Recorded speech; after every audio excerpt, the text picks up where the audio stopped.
Good evening, everyone. Welcome to the news today edition of 8th of June, wherein we pick up all important news for the day and explain it to you simply from examination perspective. So let's look at the important news which we cover today. First, here is a UPI linkage with Nepal National Payments Interface has been launched. Then we'll discuss about the rising youth protests all over the world. Then we'll talk about India's digital health ecosystem, and we'll also discuss about the transformative role of e-governance in India, along with certain quick updates and the place in news, that is Philippines. So recently, Nepal's external affairs minister has visited India, and again there is a agreement signed between both the countries on the linkage of UPI, that is United Payments Interface of India, with the similar system of Nepal, that is National Payments Interface of Nepal. So again, a major development around this, because you see there are multiple diaspora of Indians in Nepal and Nepalis in India, right? So again, this is going to ease out the way in which they are going to send their remittances. If someone working in India, he's a Nepali citizen, he wants to send money to back his home, then the process initially was very lengthy and again it was very complicated, but that has been eased out with the use of UPI. Just like you send money, that is how you can send back remittances back to your home, and that is a development. So we'll discuss briefly about what exactly is UPI of India, how it has led to the ideas of digital inclusion or financial inclusion. So again, UPI was basically launched in 2016 by National Payments Corporation of India. Facts for your prelims examination, very important. Then basically this is developed by instant payment system by NPCI, and it is coming under the regulatory oversight of Reserve Bank of India. How it has done it? So again, maybe whenever questions around mains comes up, you can use these kind of data in your answers. Whenever there is an idea of digital financial inclusion, you can use the example of UPI, that how UPI is the one who is having 85% of India's digital payments happens through UPI. And again, with respect to global real-time payment promotion of financial inclusion, it is 49%, which is again showcasing that how we have done with the help of UPI in terms of digital financial inclusion, right? So now basic facts regarding that how exactly UPI works. All of you know this, you do this UPI payments every now and then, right? So just to brief you about it, number one, we have a two-factor authentication. Basically, whenever you are sending money to anyone, there is two things required. One is the registered phone number and the UPI pin. That is again creating a two-factor authentication. Then we have, it is just like banks do not work on weekends, do not work on holidays. This is again a facility. UPI payments happen 24/7, and that is a benefit out of it, without any beneficiary registration, without any IFC code remembering things. Anything can be done by just a number and a UPI ID and a UPI pin. Then we have multiple bank accounts. Again, if you are having a UPI account, you can interlink all your bank accounts within that UPI account. For example, if I am having a UPI account, I have, let's say, accounts in SBI or ICICI Bank, or let's say Axis Bank. So again, all those accounts can be linked at a single platform, that is UPI. Then it supports bill and QR code. Of course, you can pay your utility bills, you can pay your, let's say, recharges, EMIs, and that is happening through an auto pay option as well. Then we have interoperability. For example, now this is again a very good thing, where again it enables seamless transactions across different banks and UPI enabled apps. It means, let's say, there are multiple UPI apps. We have Google Pay, we have Paytm, we have Phone Pay. So now if I am sending money from Google Pay, I can send money to Phone Pay. So that is a basic idea of interoperability. Then we have record. All those transactions are recorded by banks, and of course it gets reflected in your bank account statements. Then it is built over immediate payment service infrastructure, which is making the process very fast and very quick settlement of payments, instant in fact. Right. So now very, very important for your prelims examination, there has been a interlinkage of India's UPI with other countries. We have UAE, Singapore, Bhutan, Sri Lanka, France, Mauritius, and Qatar. So again, that is again idea. And again, recently India has launched UPI payments in Cambodia partially. That was in news. There has been few more, let's say, developments around the visit of External Affairs Minister of Nepal over here. So what has been done over there? We have made assistance, or few other initiatives have been launched around earthquake reconstruction assistance, because there has been a very catastrophic and devastating earthquake in Nepal. So now India has handed over help in terms of 72 health facilities and 12 cultural heritage sector projects. Then we have a memorandum of understanding has been signed between Digital India, Bhashini and Kathmandu University for, of course, co-creating national digital infrastructure for voice first language translation platform. Again, a translation platform ही है. And then India-Nepal Mutual Legal Assistance Agreement, which is again a welcoming step in order to implementation of this thing in criminal matters. So that is all development. India-Nepal relations, again important for an examination of mains. You can use those developments in answers of your mains. Then the next topic here is, again, you must have seen there has been a lot of protests by youth across the countries. We have seen Gen Z's protests in Nepal. We have seen protests happening in Bangladesh. There has been multiple examples, and that is a new form of protest which has been emerging across the world, right? So I will ask you one simple question, ki if I ask you right to protest, what kind of right is right to protest? Is it a fundamental right? Is it a constitutional right? It is a statutory right? So please tell me in comments what kind of right is right to protest and which has been there, which we enjoy, of course, right? So let's talk about the youth protests. Again, youth nowadays is very energetic. How? Because generationally, what we have seen ki now the earlier generations were less educated, the literacy rate was less, but now of course with the increase of literacy rate, the youth has become very much empowered. The youth knows things, and that's how these protests have been coming up into picture, and that is where this has been there. And it is not only located at any specific region of the world. Everywhere we are seeing, from Asia to Africa to Europe to America, Bangladesh. So that is showcasing the discontent against the establishments which these youth are protesting. Now, let's discuss few general characteristics of these youth-based protests. So technically, you understand कि with the ideas of digitalization, with the idea of social media, we have seen कि the emergence of these protests starts through digital platforms. For example, we have a lot of encrypted apps. We have Telegram, we have Signal, we have VPNs. So we have seen a trend that these youth protests usually happens or starts through this digital activism, right? Example is Gen Z's protest in 2025 in Nepal. They were happening and they were doing it through an app name of Discord to vote, of course, for the interim prime minister. And again, example. Then we have seen they are basically, all these protests are highly issue-based protests. What are the issue-based protests? Technically, you must have seen people were protesting around the ideas of capitalism, socialism. So all those things were very generic in nature. Now these youth protests are very specific, highly issue-based thing. So what are the issue they are facing? Around that protest is happening, right? So again, that's a basic example. Bangladesh 2024, we had protests on controversial quota system for governance job. So very specific issue.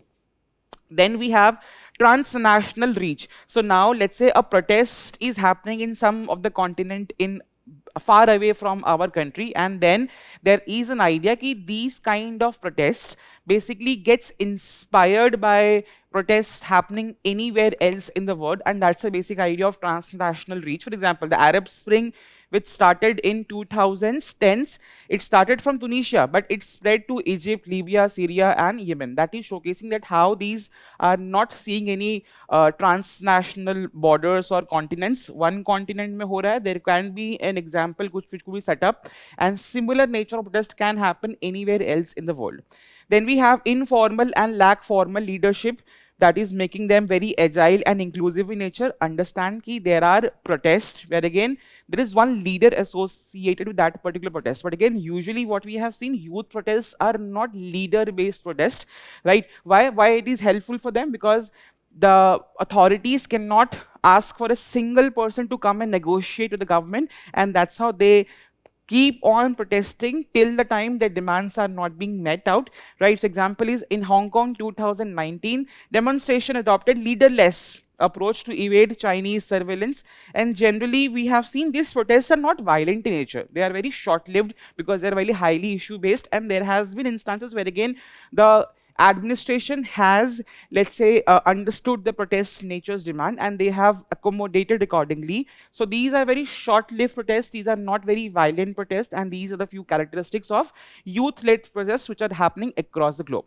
Then we'll see that what are the driving factors, that why are youth engaging in protests. So number one, you must be very much aware about it, economic distress. We have seen how much there is a growing, let's say, ideas of unemployment and youth unemployment across the world, and that is again leading these kind of protests, because youth want jobs, youth want works, and that is where there has been going protests out of economic distress, right? Example, Kenya to 2024 protest against draconian tax hikes and cost of living crisis. Then we have seen many of times there is a discontent with the government, and 80% of non-violent campaigns which has asked for a regime change. Recently we have seen something happening very realistic in Nepal, right? Then we have seen that how US Agency for International Development has talked about that there has been a substantially youth participation in these kind of protests. And then there is an example of governance failure recently happening in our country, where again we have seen the Cockroach Janta Party has protested over the alleged examination irregularities. So all of these are the reasons that why youth protests are happening. So what could be the way forward, right? So the way forward, of course, here is ki youth engagement in the policy making process, right? And that is again a beautiful solution and a beautiful approach to help understand the kind of challenges youth are facing, and then we need to accommodate them in the policy making strategies. And that is where this has been a brilliant solution with this, that is institutionalizing youth participation policy making, driving structural economic reforms, addressing unemployment crisis, strengthening democratic accountability. So the idea है कि जो problem है, why not to address those problems rather than again suppressing those protests. That is the basic idea, and youth engagement of course is required with the growing nature of protest happening across the world, right? Again, a very important topic, could be a topic for your mains examination, right, this year. So please use it, please read it very carefully.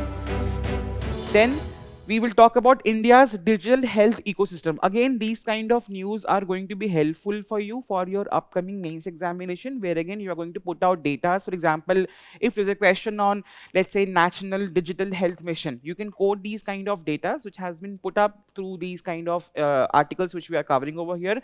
So now we have seen we have achieved very great milestone in terms of the number of Abha IDs which has been created. That is 90 crore unique Abha. Abha means Ayushman Bharat Health Account has been issued under the Ayushman Bharat Digital Mission campaign as a part of digital health ecosystem.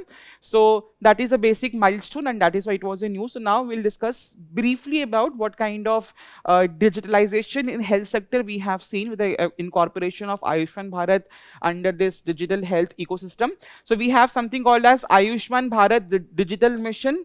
That is the idea of digitalizing the Ayushman Bharat scheme of the government, where again it has implemented by National Health Authority. It supports universal, affordable, accessible and secure healthcare.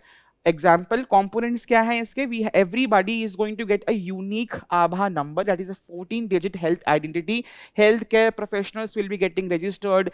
National Health Claims Exchange. So again we'll discuss what are those. Basically understand ki how government are using your Aadhaar IDs for providing governance services. Similarly, a patient is going to have a unique Aadhaar ID which is going to be talking or tracking all its medical history. For example, let's say a patient is coming from Bihar to Delhi for a medical treatment. So he needs to carry all his previous medical history, documents, doctor prescriptions, kind of medicines, all reports. But with the help of this initiative, everything can be tracked in a by just putting this 14-digit Aadhaar ID. That is going to showcase the entire medical history of that particular person. And of course, that is going to be helpful in kind of treatment, making it affordable, making it more, let's say, oriented, specific towards the respective patient. And that is a benefit out of it.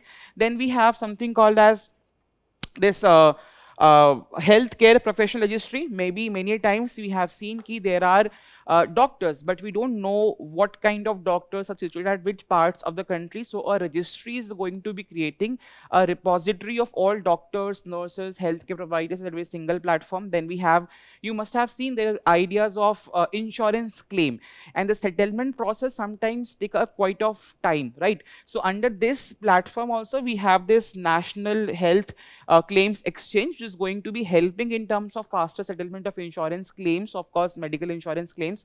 Then we have Aragya Setu. You must have heard about it multiple times in the COVID-19 situation. Now we have again integrated it with an idea of this Ayushman Bharat digital mission, which provides access to digital health records. Then we have e-Sanjeevani, again world's largest telemedicine platform, where again it is connecting. Let's say if I am staying in any of the remote locations of the country, I can connect directly to a doctor sitting in any of the multi-speciality hospital in any of the cities of India, so that the patient need not to come to the place for getting a basic consultation. That is something happening through e-Sanjeevani.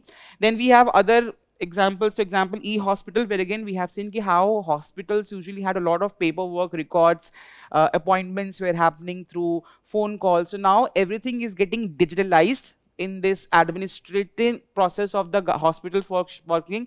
Then we have different kind of AI enabled solutions which is going to help in terms of health sector. For example, we have e-blood bank, which contains all data regarding blood availability, blood group type, everything at a single platform, so that we can track it down as per the requirement. Then we have cough against TB. Many times TB usually starts with a cough. Maybe you cough, and then again this AI technology is going to track the sound of your cough, and maybe it is going to predict whether it is a TB based cough or a normal cough which you are doing. Then there is Madhu Netri AI, we have, which is a AI based diabetic retinopathy screening, where again how usually in diabetes we have seen the let's say the eyesight gets weakened, and this is a tool which is going to help in terms of monitoring of that. So these are the different initiatives which has been done in the areas of digital health mission of the government. Now let's discuss that what kind of challenges people are facing. If we have a lot of digital tools in the healthcare sector, what kind of challenges people are facing? Very generic, and that holds down to for every other digital program of the government. Number one here is digital divide. Many people do not have smartphones, don't have access to internet, right? They're living in the remote areas of the country, where again broadband connectivity has not reached over there. Then the ideas of data privacy, because digitalization requires data, and again personalized data, if it is not secured in a secured manner, then again it is going to be talking about data breach. Although we have this new Digital Data Protection Act, which is of course a very good step towards it, but more further needs to be done in order to ensure data privacy, because that is where reluctance comes to whenever citizens are not engaging with certain digital platforms. Then we have infrastructure constraints, same, poor connectivity, unreliable electricity, and inadequate digital. Then we have what is the significance of digital health ecosystem. We have seen its benefit in the COVID-19 situation.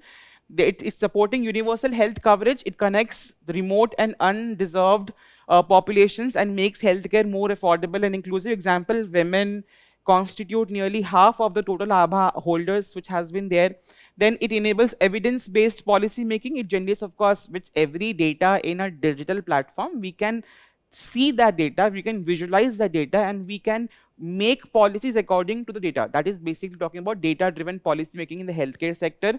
Then it strengthens health system resilience. Of course, it is going to help in terms of better service delivery during emergencies, disasters, and pandemics. So all of these are benefits. You're going to use them partially in any of the questions talking about the healthcare system of the country. आप ये digital angle बिल्कुल ला सकते हो उसमें. The next topic here is transformative role of e-governance in India. Again, a mains-oriented topic for your upcoming mains examination. We have seen there has been a National E-Governance Awards which is being awarded, and we have discussed few awards in our previous editions. So now again, there's a Jagriti portal of the government who has got in the National E-Governance Award has got an award over there. And let's discuss briefly about the emergence of e-governance in India and how it is benefiting in the process of governance in the country. That is something which we're going to discuss very briefly over here. So now, recently, e-Jagriti platform, coming under Department of Consumer Affairs, won the National Award for E-Governance 2026, right? So what is e-Jagriti platform? You must have seen, let's say if I buy a mobile phone, and let's say mobile phone is not functioning.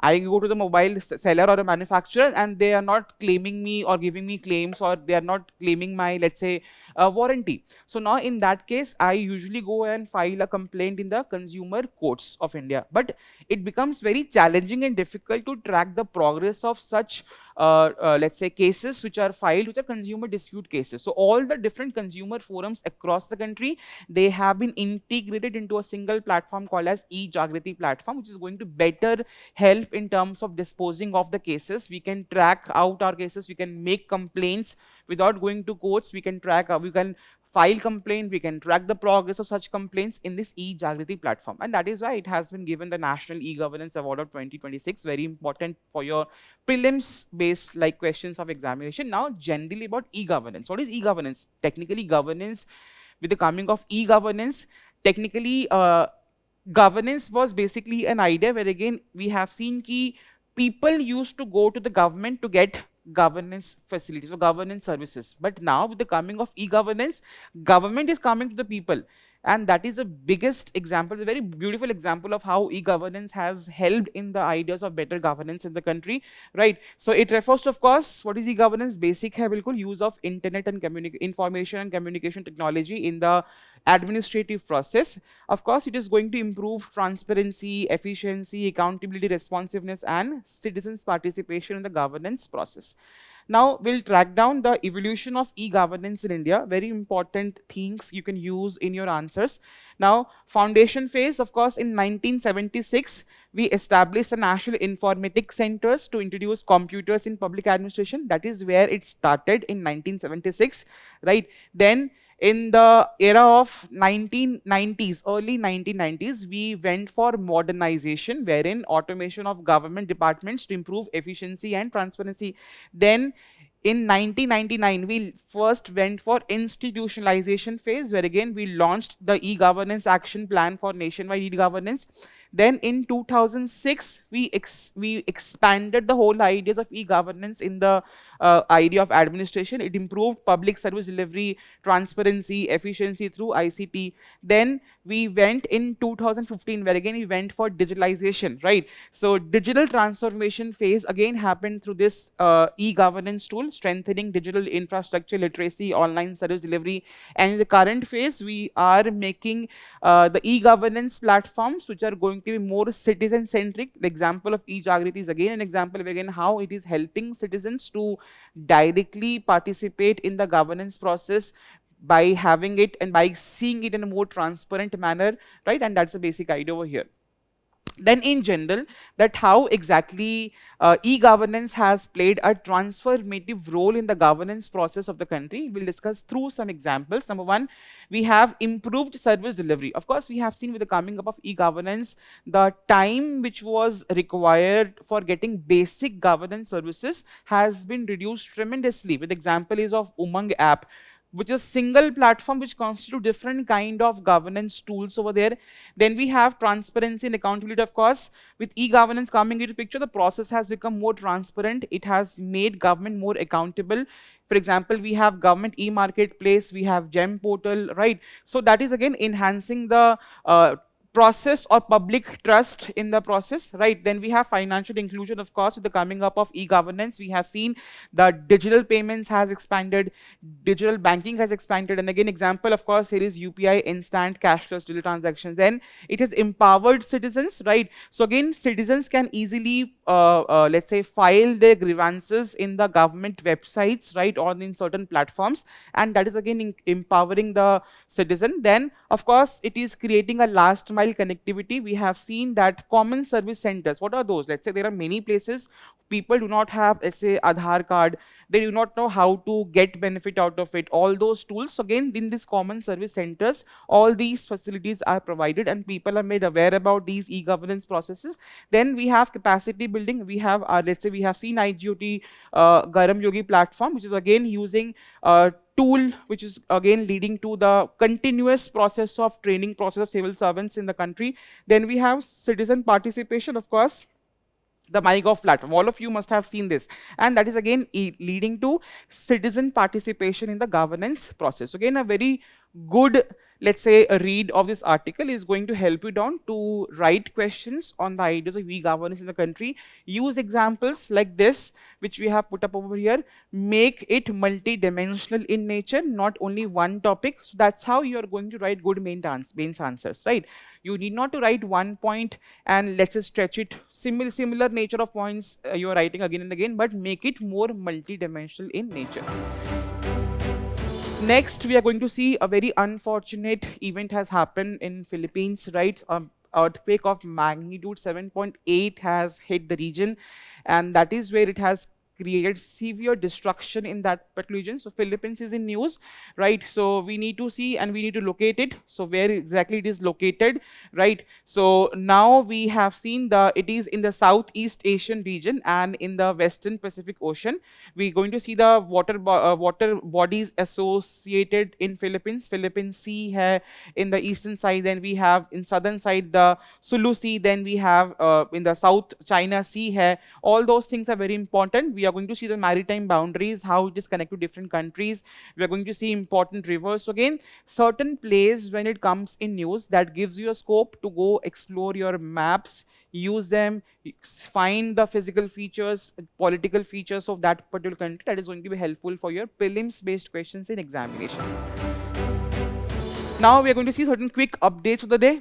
The very first is UN Military Gender Advocate of the Year Award. So again, this year this award has been given to Major Abhilasha Barak, and our honorable Prime Minister has congratulated her, and that is where this was in news. So again, we are going to see briefly about the award क्यों मिलता है and what exactly is the purpose of this particular award. So you must have seen as it is talking about gender advocacy. So basically, in different UN peacekeeping operations, how we are going to inculcate the ideas of gender sensitivity over here, how gender-based peacekeeping operations could be done, and that is something which has been done, and that's why this award is basically given. So basically, Major Barak is basically serving as an engagement team commander and gender focal point within the United Nations Interim Force in Lebanon.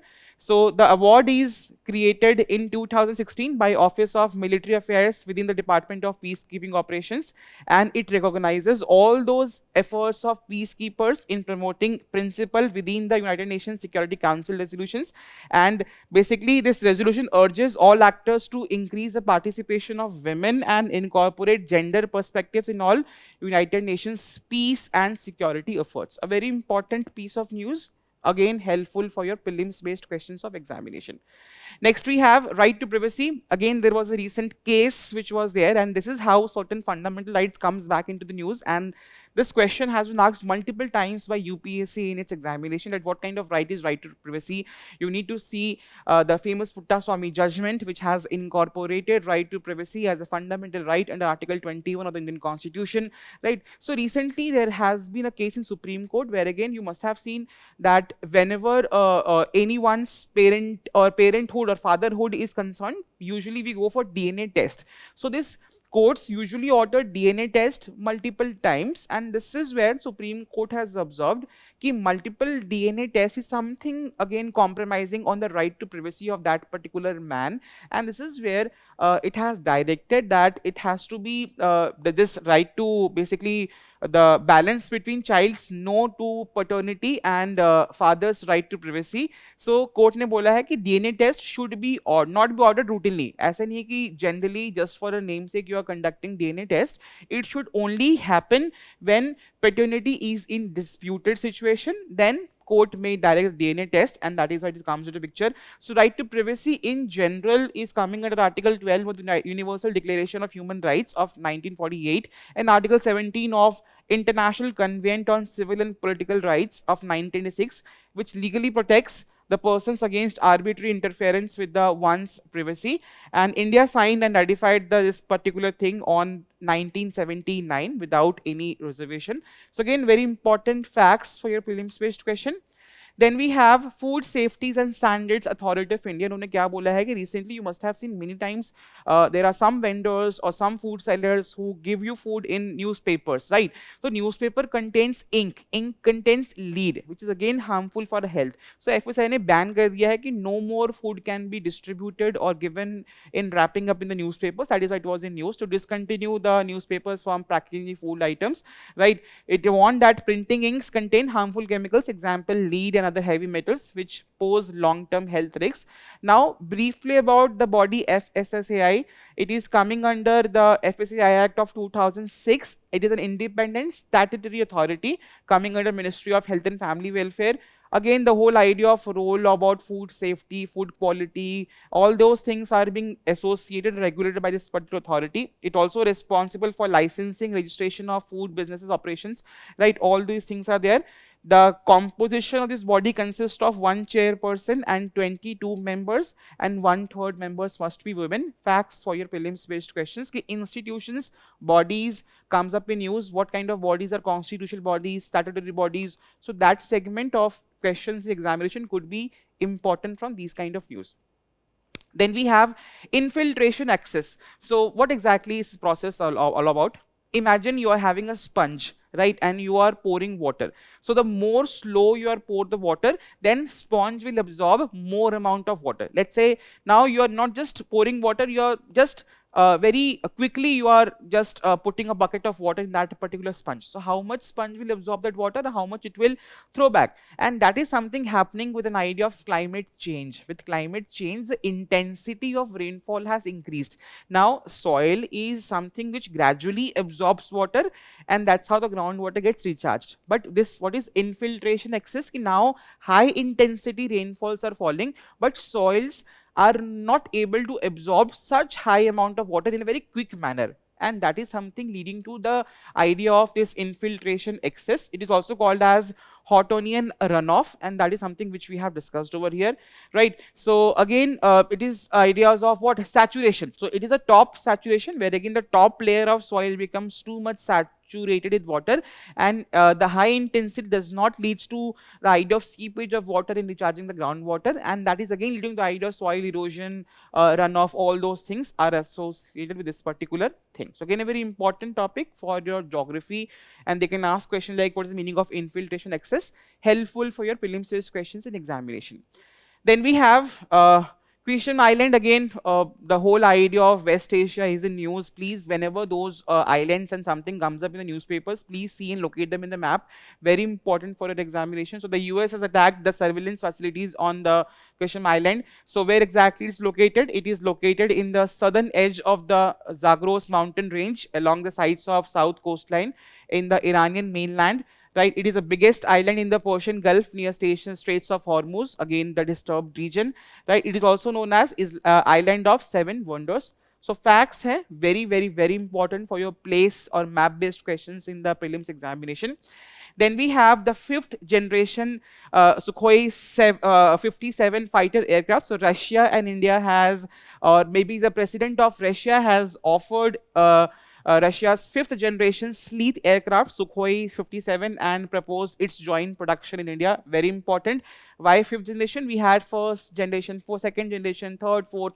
5th is a upgraded generation, where again we are using the high technological things, use of artificial intelligence in these fighter aircraft. So basic features देख लीजिए क्या है उसके. Number 1, it is capable of acting as an airborne command center. What is the meaning of airborne command center? It can basically not only fight, but it also can command the other aircrafts along with its own work of let's say in that fighter operation. That is the basic idea of a commander. Imagine कि soldier है, खुद तो he is fighting in the war situation, but again he's also assisting others in that fighting process, and that is something which is again done by Sukhoi 57. Then it has sleek capability. So you must have seen, we have discussed S-400, right, where again it is leading to the detection of airborne aircrafts and damaging them. So basically many times these Sukhoi 57 is a sleeth ka matlab, it becomes invisible and difficult to track through radars,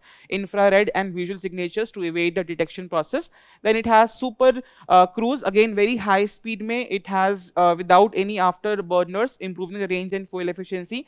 Then it is has an integrated avionics, that is it fuses data from multiple sensors to superior situational awareness. It can act according to situations, again that's the use of AI over here.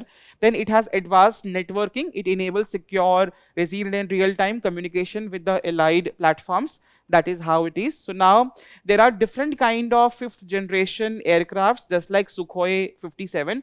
For example, US का नाम है US F-22 Raptor. We have F-35 Lightning 2. Then China's has Chengdu J-20. Then Shenyang J-35. Then India has advanced medium combat aircraft in the pipeline. So all of these are fifth generation aircrafts, very important for the defense based questions of your examination. Now, the next topic here is pyro processing. What is pyro processing? So you must have, what is the meaning of pyro? Pyro means heat, right? So you must have seen how certain things are being made. So pyro processing is a process where again something, some mineral, some ore is heated at a very extreme high temperature so that its physical and chemical property gets changes, and that is called as pyro processing. To make you understand very simply, you have a bread, you see the color of bread, and whenever you put that bread in toaster, so after heat application, its color changes, its physical quality changes, its process, its maybe it becomes hard, and that is something happening through what? Pyro processing. So again, pyro processing has been increasingly adopted in the country. That's why it was in news. So basically, it is a way of changing a solid material physically or chemically by high temperature. It is a very die and high energy intensive process. कहाँ होता है? In the manufacture of cement, because cement is made by mixing limestone, clay and iron, and they're melted in the very high temperature in clinkers or furnaces, and that's how cement is getting created. Then metallurgy, whenever we're extracting ores and metals, it requires a process called as calcining. Again, here heating of limestone is to eld lime. And then you must have seen nuclear power, because nuclear power, to reprocess a spent nuclear fuel contains very highly radioactive uranium, thorium. So again, through the process of pyro processing, those things are getting extracted, which is again leading to safe disposal of those cases of nuclear fuel. So that is the idea of pyro processing over here. Then we have Grand Slams tournament, very important. UPSC down the line has been asking questions around these sports event. So whenever those comes up in the newspapers, please read them carefully. Of course, you will be getting a summary of that in your in the magazines or in your PT 365 documents. But again, keep on reading them so that it gets there in your memory. So recently, the 125th edition of French Open, which is one of the 4 Grand Slam tournaments, was recently concluded. And these were the winners from in the men's singles championship, Alexander from Germany, and in case of women's single championship, Mira Andreeva from Russia. So what exactly is Grand Slam tournaments? Very important. Ye samajh jaoge. So that's how you can track down those Grand Slam events. So basically, it consists of 4 events which is played annually in the exact chronological order. First is Australian Open, which is of course played in hard court. Then followed by French Open, which is played on clay court. Then we have Wimbledon, which is happening in Britain in grass court. And then we have US Open, which again happening on the hard court. So this is the chronology, and that's how Grand Slam tournaments across tennis is being played, right? So this entire Grand Slam tournaments is managed through a board comprising of 4 Grand Slam chairs, right? So eligibility for any player to play the Grand Slam tournaments की है कि उनकी जो world ranking होनी चाहिए, it should be less than 500, right? So for entry to all internationally ranked tennis players with a rank of 500 or better. So minors under 14 are not allowed to play Grand Slams. Doubles में uses the better of players individual singles or doubles ranking. Then मान लो कि if I am playing with my partner, so again the better my partner, that is again creating more chances of playing Grand Slams. Then again a player below 500 rank can be able to enter Grand Slam tournaments by a wild card entry. Wild card is determined by the respective Grand Slam event which is happening, the country who is hosting that has the power. There is no limit on how number of wildcard entries can happen. That is something which is going to be understood over here. Then there is prize, on-site prize money. It is based on performance of the player. That's all about this Grand Slam tournaments. With this, we come to the end of today's news today discussion. All important questions which could be framed for the topics which I have discussed will pop up on your screen. Now, it is your responsibility. Once I have read the news, I am going to solve those questions. That is going to complete the process of understanding those news, right? Lastly, Vision Eyes has come up with this digital current affairs platform. Please go and navigate this platform. It is certainly going to help you a lot in terms of your overall current affairs preparation for this examination. Till the next time, thank you so very much and good night.